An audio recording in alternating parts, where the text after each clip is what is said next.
Hey there, thanks for still keeping it logged on to us. I'm Tamina Kausji, and now I have with me in the hot seat Faridah Hamid, leadership coach, speaking about mental insanity at the workplace, in particular in light of today being World Mental Health Awareness Day, October the 10th. Faridah, how are you today? I'm good, Tamina, thank you. Okay, Faridah, so it's a very opportune time to speak about mental health. We don't often view, especially in Asia, mental health through the lens of the workplace, despite us spending a primary number of our daily hours at the workplace. Why is it important to reframe this conversation? Yeah, I think the statistics show that by 2020, a huge amount of Malaysians will be suffering from depression. And this is going to be the number 2 most common disease after heart disease in Malaysia.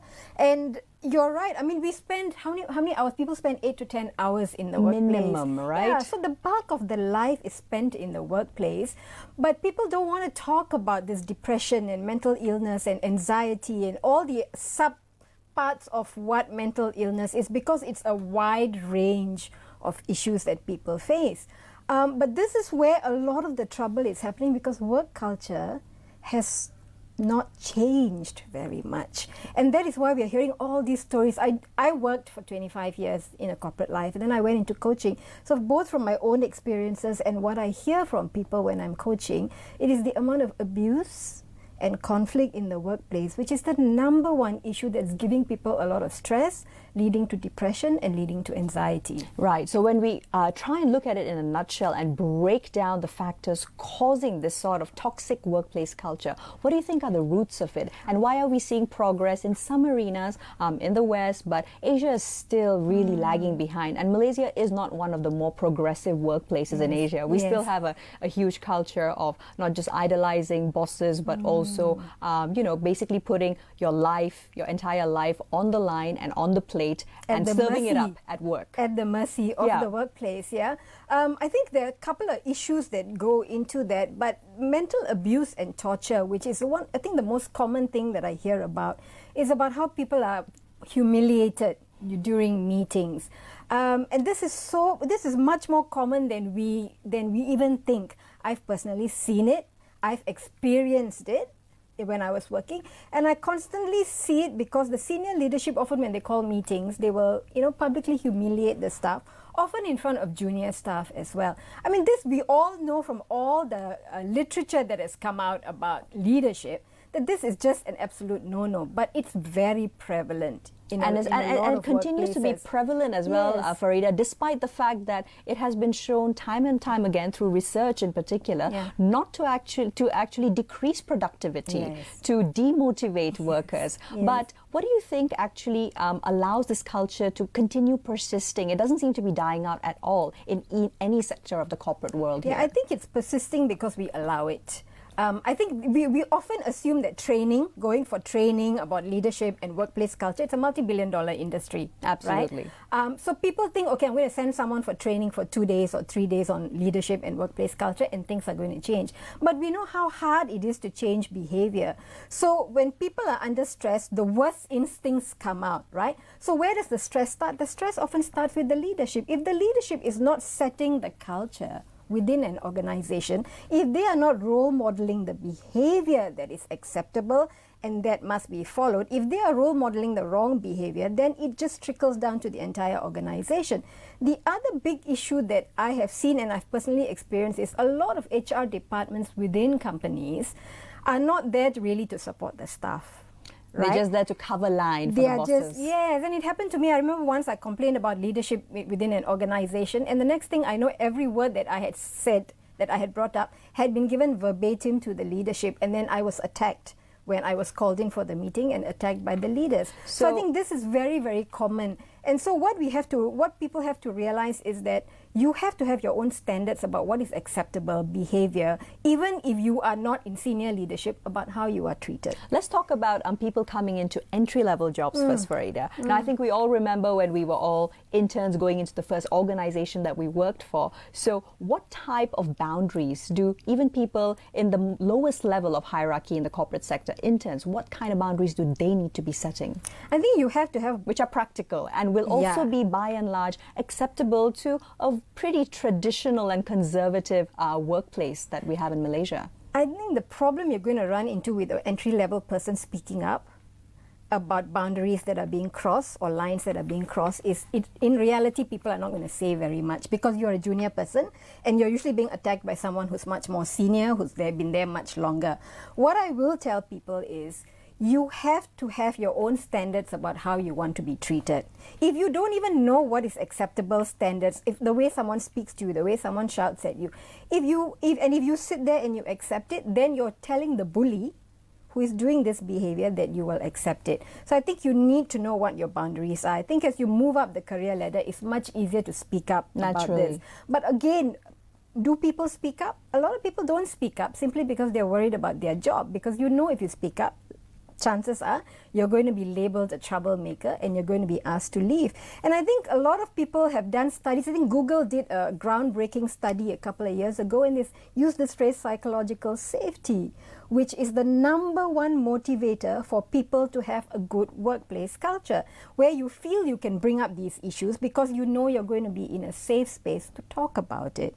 So that does I think it's very limited whether we know it exists or not. I don't think it's very common in the Malaysian workplace. So in the Malaysian workplace as well, what we have seen a lot about is that employees tend to overstay at work, and this is actually viewed, it is positively reinforced and modeled, but that also leads into a host of other issues. The practical side of it being, well, you don't have your meals on time. You end up with gastritis, with other health issues, which further compound your feeling of isolation and such like. So speaking from a practical approach, Faridah, whether you are entry level or you're middle management or you're even upper management, how do you break the cycle? Okay, boundaries, again, when your technology is great, but there's a dark side to technology, and I think everyone can relate to this, right? We have a culture now where you're getting messages, you're getting text messages at night from your leader or from the boss. You're never about off work. the clock. You're never off. Yep. And even the text messages is okay, but if you don't respond,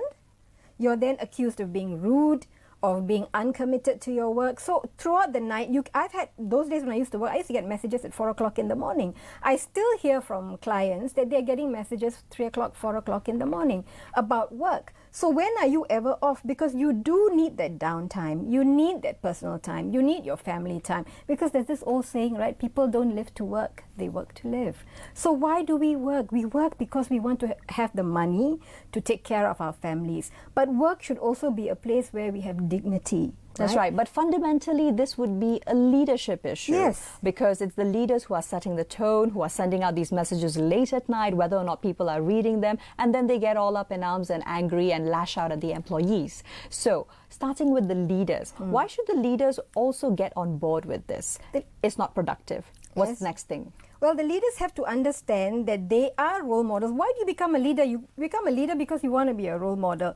If you want your people to be productive, you have to understand that they need the downtime. But the other thing about leadership is I think people need to understand that they have to become a place where they treat people with dignity. I mean, people don't want to quit. Do people go to work and then decide they're going to quit? Do you think they want to go and complain to Labour Department? They don't want to do that. So they have to find a way to treat people with respect, which means that they themselves have to model that behaviour. Which brings me to the other big point. It's always a point of contention whenever we're speaking about workplace culture. Millennials, the younger generation, often get blamed for not having staying power. But is it also that millennials have a better sense of boundaries and they will basically take less?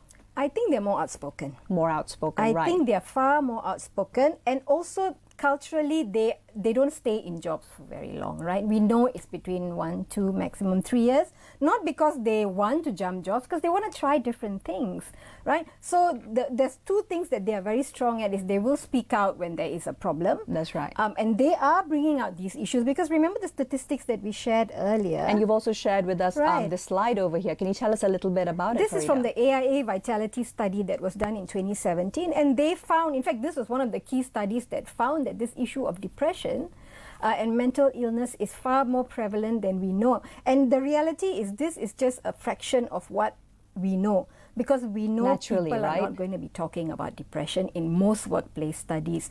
I believe the situation is far, far worse than what the statistics are showing. That's right. Now, when we speak about what we need to remedy this, which has basically reached crisis levels in the Malaysian workplace, Faridah, is having a warm, fuzzy work culture, lots of bean bags and having, Yes.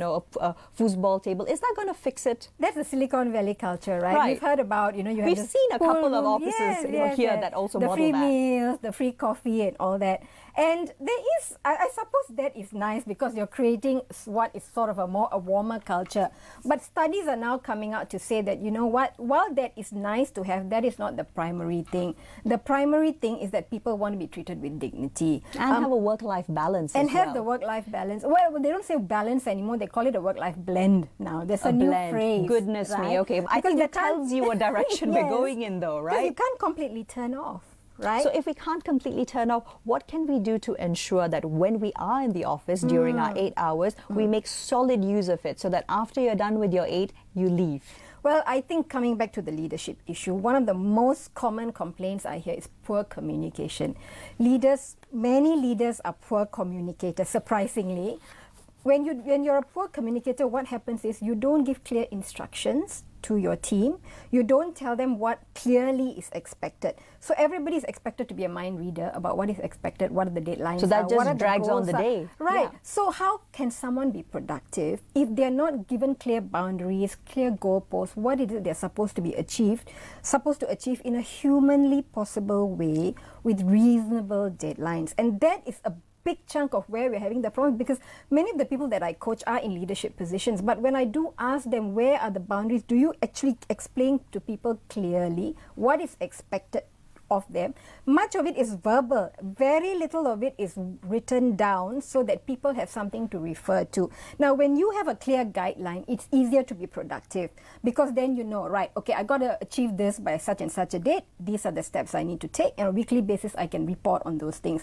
Because if you don't have that safety net, then you start feeling very erratic, right? You're anxious because you're like, when you know you get called in for a meeting, then all hell is going to break loose. right. You're going to get scolded, but you don't know what is expected of you. So start right? out by laying out the boundaries, The right? leaders have to Excellent. do that. So Faridah, thank you so much. That's plenty of food for thought on World Mental Health Day. Thank you all for tuning in to this conversation on how we can have better, healthier workplaces in Malaysia. Stay tuned. We'll be back right after the commercial break.